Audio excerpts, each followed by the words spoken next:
Hey guys, I'm back with the live game commentary. So I'm going to be just pick the random game, and this game looked interesting to me. Rank 10 Monkey King, probably playing the core, and I'm gonna set up a little bit here.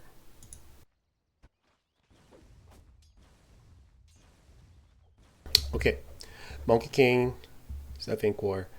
Um, okay, so from the looks of it, the enemy offlaner probably Bounty Hunter made a double lane, double wave, and the lane is getting pushed, and there's no way to stop this from happening. MK just have to do his best to last it. And he's missing all the last hit. So this is the benefit of making the double wave. It's just so hard for the safe lane carry to deal with in this situation. The silence is not really doing anything other than passively protecting Monkey King. He's going for the runes this minute 2. MK is starting with all in magic 1. Start jail makes sense, and a lot of tango. He only got 2 sets of tango, which I think could be in trouble. But um, generally, pro players think 2 sets tango is enough when they are fighting someone like Batrider, who's dealing dot damage. They don't really need a healing self, but 2 sets of tango is enough. Should be enough if they play things right.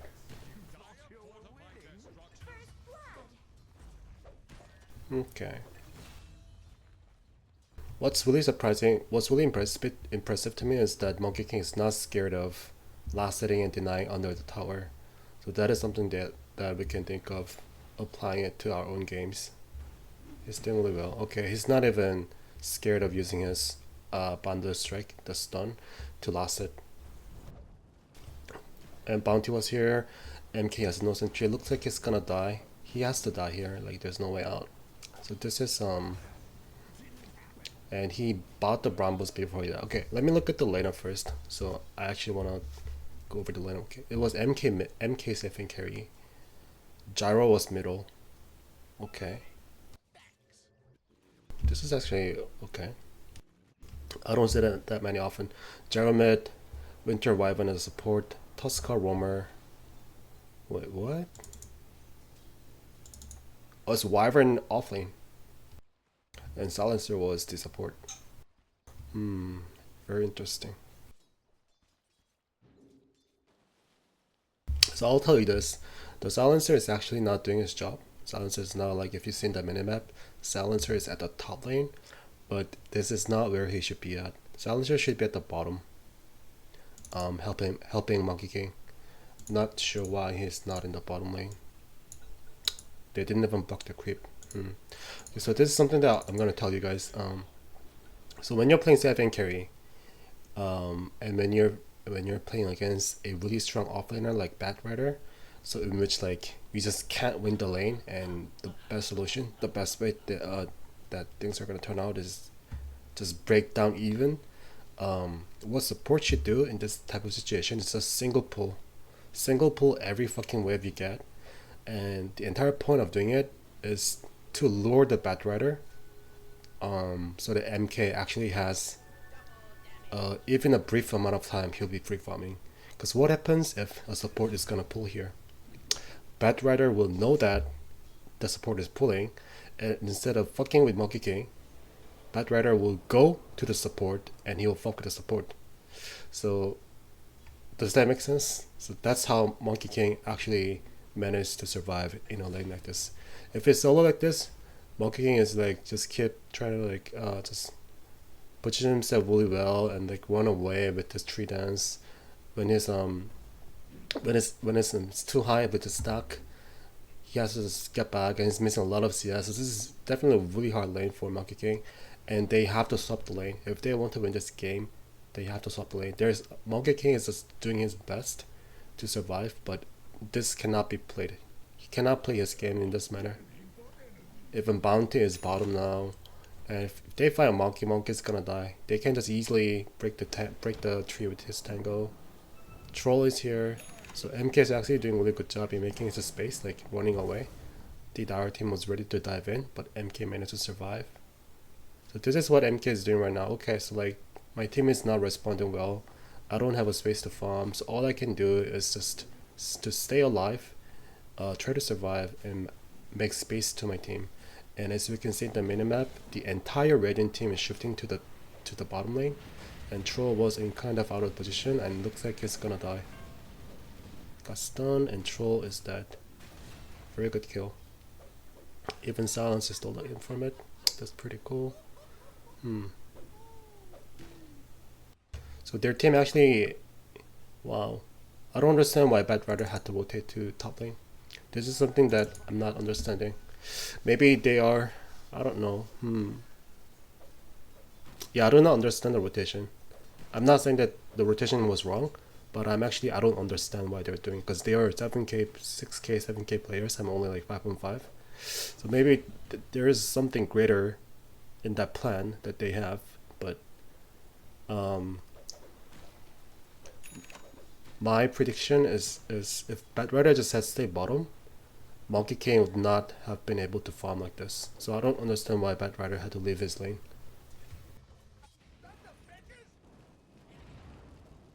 Okay, so some action is happening. Gyrocopter died to Bad Rider and the others ganking, but this is something that Monkey King can really appreciate. Like, he was having too much hard time in the early game, but now that nobody's contesting him, so he's pushing every lane, and also he's trying to stack this camp, I believe.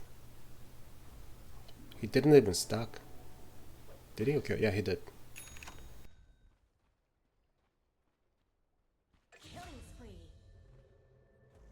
Okay, Bad Rider is back to bottom.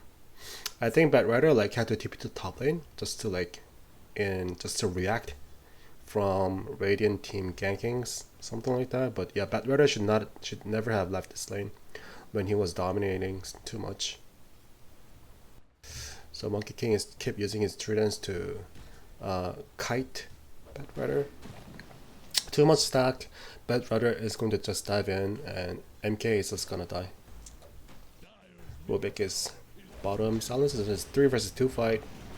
Good initiation by Gyrocopter. Rubik is gonna die too, and MK is gonna get the kill and the experience. Okay.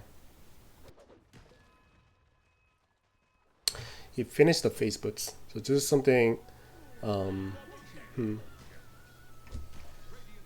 Yeah, I mean, face boots makes sense. It just makes him more mobile, and when he wants to escape and disengage from Bad Rider, face boots is the item. So this is the subtle thing, guys. Like, once you reach somewhere like 4k or 4.5, it will start to matter. Like, choosing the right starting item and your item build. So there will be like a lot of discussion.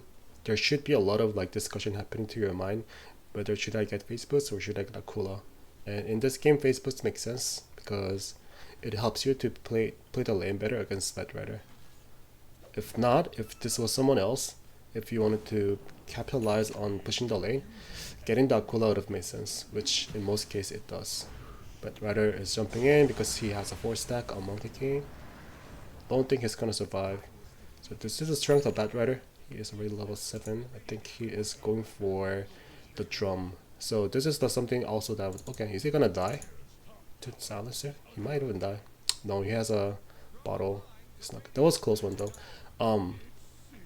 So you guys can see that Bad Rider is getting drum, right? He's getting the bracer and he's going for the drum. Or not, maybe he's getting the blink dagger. But if you just see like his item build, he's not rushing blink dagger. That's the point I want to talk about. And here's the thing. If you're playing Bad Rider, what's the difference between getting rushing blink dagger or dealing the blink dagger so you can get something like bottle, bracer so you can get the drum?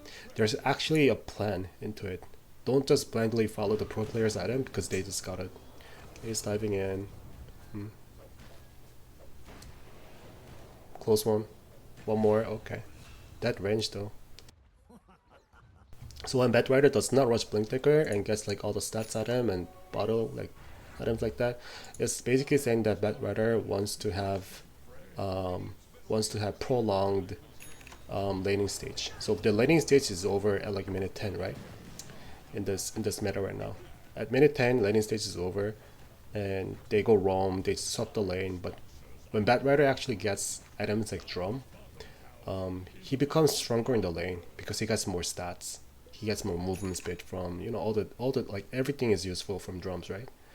And if you look at this game, Batrider actually benefits from having more laning stage.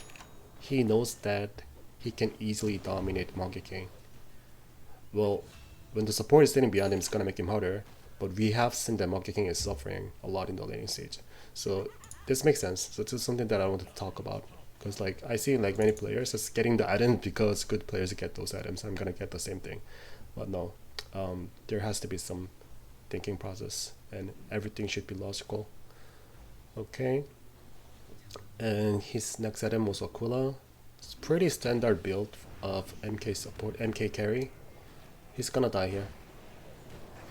So this is exactly what should happen at the beginning. I'm not quite understanding why Silencer had to leave lane. Maybe Monkey King wanted the other supports to secure the other lanes because he knew that he could survive this lane, and then he can later come back when the supports rotate back to the lane. Maybe that's something, okay? But in my opinion, they should have just stayed with Monkey King from since level 1. My another theory is that we saw that the Dire team managed to make a double wave, and then Bounty Hunter was flat and Bedrider was flat. So this is where the Silencer actually gave up the lane, knowing that there was nothing he could ever do to fix the lane. So he decided to leave the lane, leaving MK, at least getting solo experience and just helping other lanes and fuck with the others. And as a result, the Radiant team has 6k gold advantage and score 17-6. And MK is just farming.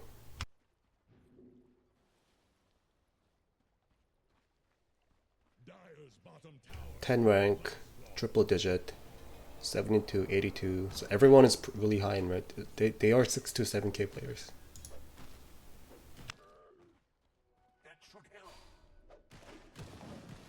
He's going for Echo Saver, right?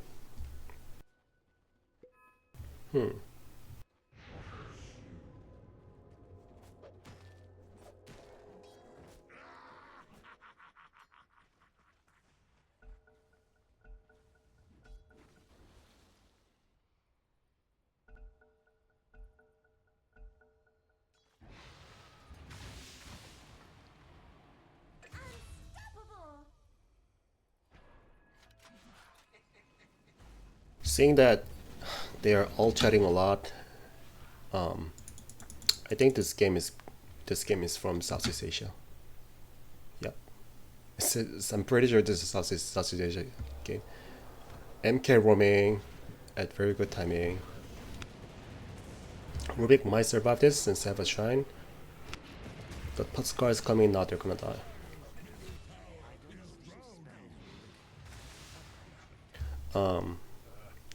So Echo Saber is the item that just gives MK, that just makes MK much stronger, much faster in early game. So in our pub game, you'll see 90%, 80%, 90% of the time, every MK safe lane player will just get batter free and try to like farm up and win the game. But as I'm spectating like super high level pub game from like 7k players, I really don't see batter free. I almost never do actually, like unless MK is given a complete free farm, which doesn't really happen in almost every game. They don't do that. They actually don't do that. So this is the build that I really see even more. Aquila, Face Boots, and Echo Saber. So what MK is going to, what MK is planning to do right now is by using his tridents. I think he will try to participate in every gank and every team battle. Don't think MK should be fighting like 5 versus 5 battle. It can be really risky, but battle meaning like 1 versus 2 or all those like small battles. MK is really good at doing that. And he's really mobile with the tridents, so he can be just farming the jungle, and when the thing is about to happen, I think they're gonna smoke here. He can just use the tridents to go there and fight them. The enemy team has Bounty Hunter, but Silencer actually works in the same way. Like Silencer is also one of the heroes that wants to be in every fight, because by winning he steals intelligence and it actually matters. So a lot of fights are going to happen from now. The laning stage is over. MK is not even thinking about farming anymore. He wants to push objective. They have a catapult. The next item is Shadow Blade. Shadow Blade is always good. Just because they have the Bounty Hunter doesn't make the Shadow Blade item like useless. That doesn't work. I mean, there are some. I've seen some people like saying that if you play against Bounty Hunter, you should never get Shadow Blade. But that's just bullshit. That's not how things work. Okay, I'll explain it later after watching this fight. But yeah, MK knows that pushing tier 2 tower is an overkill. Like, the Iridian team is not even strong at doing that. And also the fact that the enemy team has a Tinker. They cannot push. They just can't. So what MK wants to do here is pushing to bottom tower was the right thing. Like, he's gonna farm here, uncontested. This is a lot of farm. So like I said, MK did not want to risk anything. If MK actually had stayed here, it was more likely to be like 5 versus 5 fight. And MK doesn't have BKB. MK does not even have a Shadow Blade, so he has no way to initiate on anyone. So it wasn't a safe thing to do, to stay in the fight. So pushing bottom lane was the right thing to do. He found the haste rune. Tinker got caught. He got slowed now. This guy is gonna die. So this is a big moment. 26-8, 9k gold advantage.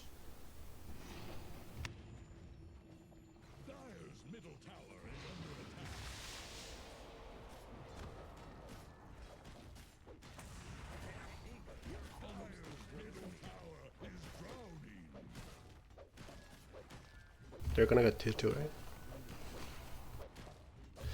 They're gonna get this tower. This is big. Oh, they have fortification. They might consider getting back if... Nope, that's safe. They take down the tower. MK is now going for Yasha. So isn't this build like better than just batter free? Like, if you get batter free, like, you have to play passive. But by getting Echo Saber early, MK can like participate in every team fight like this, and Tinker got caught again, and Tinker is gonna die. Like, there's no way out, right?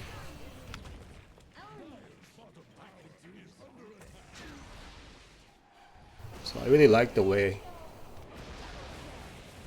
the guys are playing MK right now. The build is good, and he knew exactly what he was doing in the early game. He could not possibly win the lane, so MK did a really good job in juking and surviving, although he died a few times, but which was inevitable. But MK actually helped his team by surviving, because Tuskar was ganking other lanes, and Silencer was participating, doing a lot of pressure, so that's what happened. And Gyrocopter is pretty good against Tinker, because Gyrocopter can deep push the lane.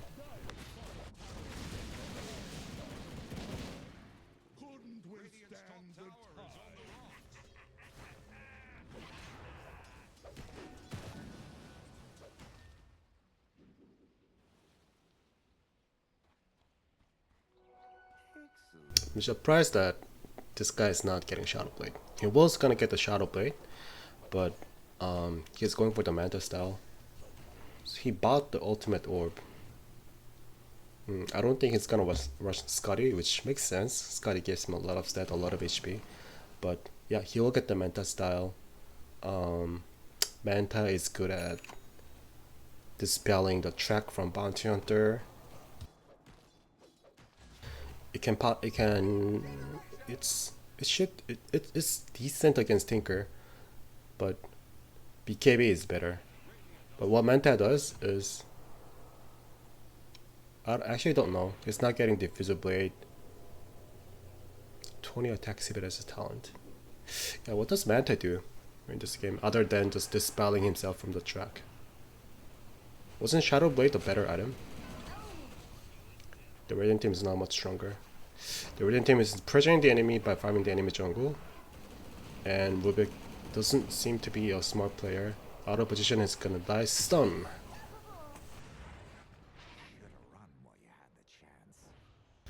Yeah, I need some help on this. I don't understand why he's getting Manta style. I mean, Shadow Blade was better. Even Scotty makes sense to me. Or if you just want to play really safe, why not just get BKB? now that they have the snowball. MK is BKB, like he cannot die, right? Tinker gets countered by BKB. Batrider has to, like, Batrider is like, he's forced to use his ultimate in Monkey King if this guy gets BKB, because that's the only way to stop MK. Ruby cannot do shit. Bounty Hunter cannot do shit against BKB. Yeah, so why not just get BKB?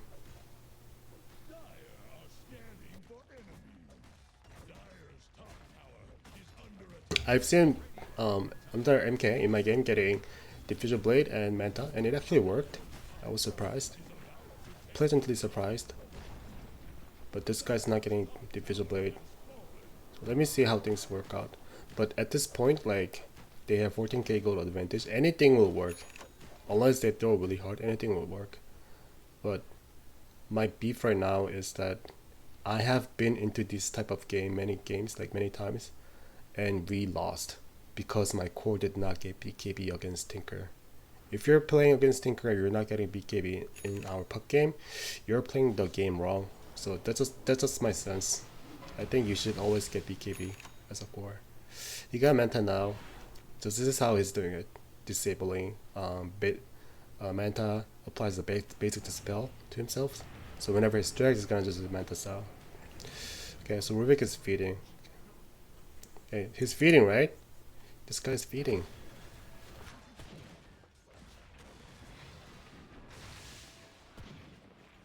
Tinker is just doing his best to defend, but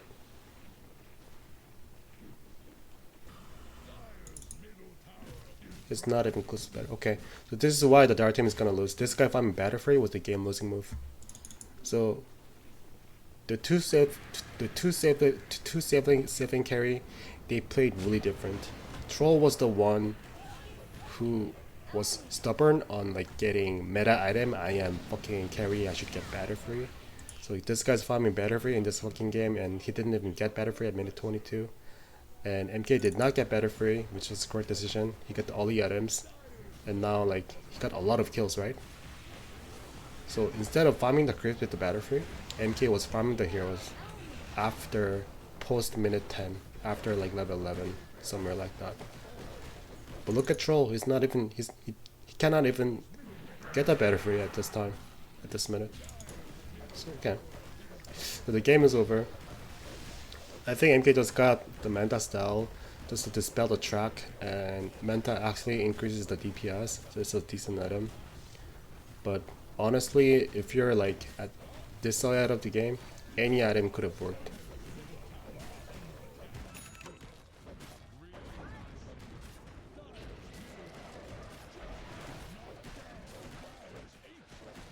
They're just gonna win now. Too shame that Rubik gave up, but this was something unique that MK showed in early game, like how to survive against Batrider. And I think I pointed out some useful information. Because I'm a support player, I know what support should do in that situation. If I was playing Silencer, I would have never left MK like that. I know that Silencer wants to be in like team fights from minute 0, because he steals intelligence when he wins. But yeah, against Batrider, you just have to single pull and give MK some space to farm the lane. And what Batrider is going to do is when you pull, Batrider will fuck with you instead of Monkey King, and Monkey will get the solo experience and last it under the tower. So that's how you deal with Batrider. But obviously, Silencer had another solution. So I think the Radiant team won this game because, you know, like Tuskar is a really good roamer and he's a really good ganker in all the game, and including Silencer. So these two were very good at lane pressuring. And Winter Wyvern was supporting Gyrocopter in the middle, so Gyrocopter survived against Tinker. And Troll was having the worst game, and his item choice was really bad. And Rubik tilted. Bounty was also ranked 72. So Bounty actually did a lot, right? Like Bounty was roaming at the right time, and he killed MK a few times in the early game with Batrider. Batrider did an okay job. Batrider did a good job, like in pressuring, but I did not understand the move when he went to the top lane. So that TP was questionable. So I think like that only happened because to react the enemy team ganking, something like that. I have to see the replay again. But if it would have been much better if this guy actually stayed bottom the whole time. Because when this guy left the lane, it actually gave MK a lot of space to farm, which should not happen, right, against Bedrider. And MK managed to come back using those space. And Tinker 110. I don't want to blame this guy. At some point, the Raiden team was making the correct decision, and Tuskar was getting a lot of kills with the silencer, and the Dire team failed to react at the right time. So that's how they lost this game. Okay. Very good build. So do not get obsessed with batter free when you're playing Monkey King. I do not deny that batter free is a good item at this moment, but if you just get batter free every single time, because you're playing the saving carry like Monkey King or Troll, you're gonna lose. You're gonna lose even more games by just getting batter free. You have to be creative. Okay. So by getting batter free, you become yourself. You're making yourself play passive. And in this meta right now, like a lot of things happen. After the laning stage is over, which is around minute 10, it might be very beneficial in many games just to skip batter free, get your stat items like Echo Saber, Drum, just anything that will work. Okay, thank you for watching, guys. I think the game was pretty fun to watch. Okay, thank you. Bye.